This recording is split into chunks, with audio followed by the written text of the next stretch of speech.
Well, corn hybrid numbers come and go every year or two, but is that the same for sweet corn varieties?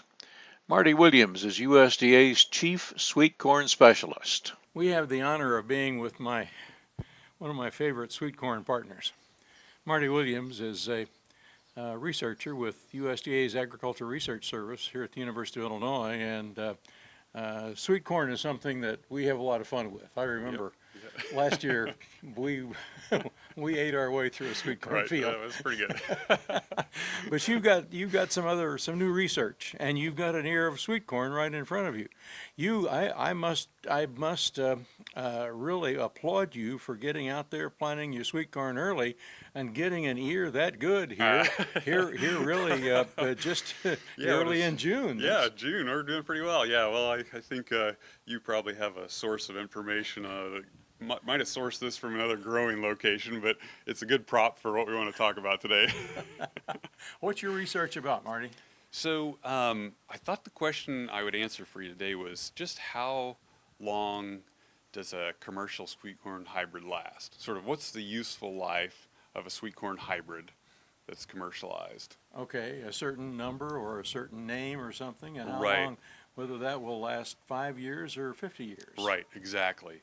And I'm talking about, used commercially, where it's used by, if we have kind of focus on sweet corn grown for processing, where it would be corn that would wind up either in a can or in a bag in the frozen section, but something grown on a large scale.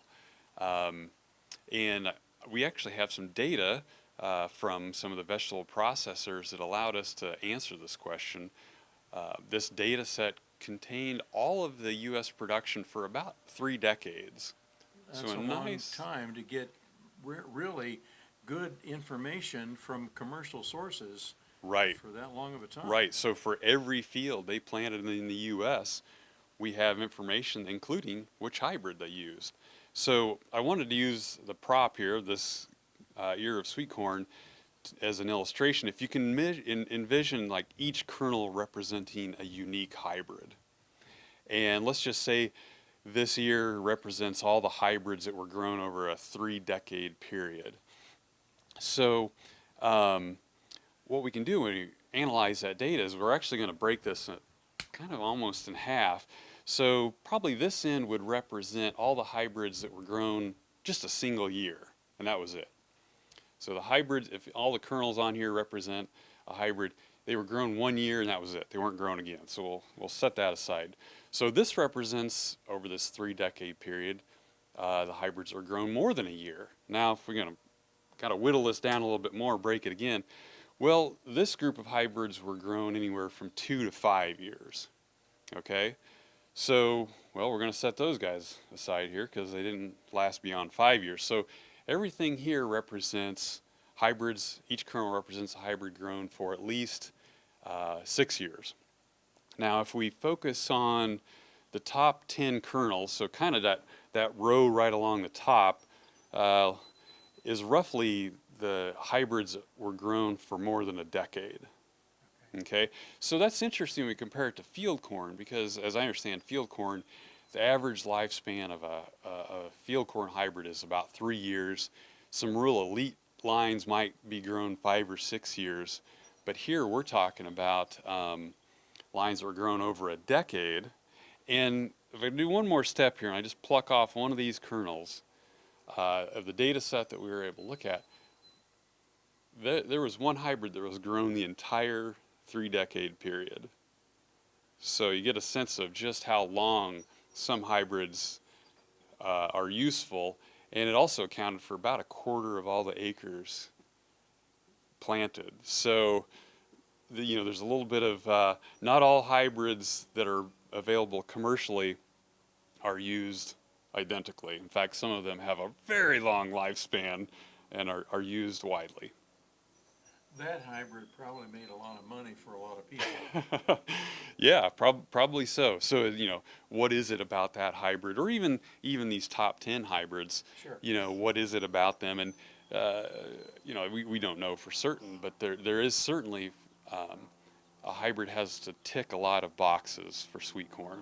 It's not just bushel, like bushels per acre. There's a lot of things related to how it performs in the field, but also how it performs in the processing plant, how it tastes, how it holds up to the entire procedure of processing. So there's a lot of boxes that have to get ticked for, to wind up in this select group that span over a decade or multiple decades.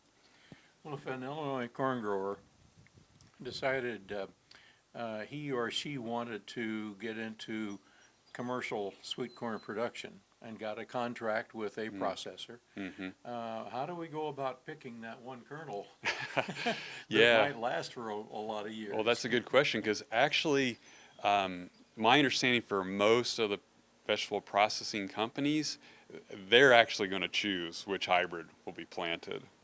Okay. Yeah, yep, because it's got to not only work for the grower, but then it has to meet all these criterias for them, because they're, while the grower is getting paid for, the tons of ears produced, the processor's making money off of how many of these in a package they're selling, Right. and meeting, some minimum criteria.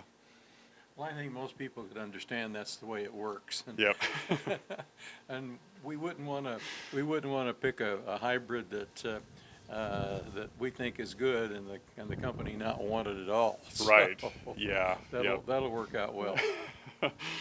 For sure.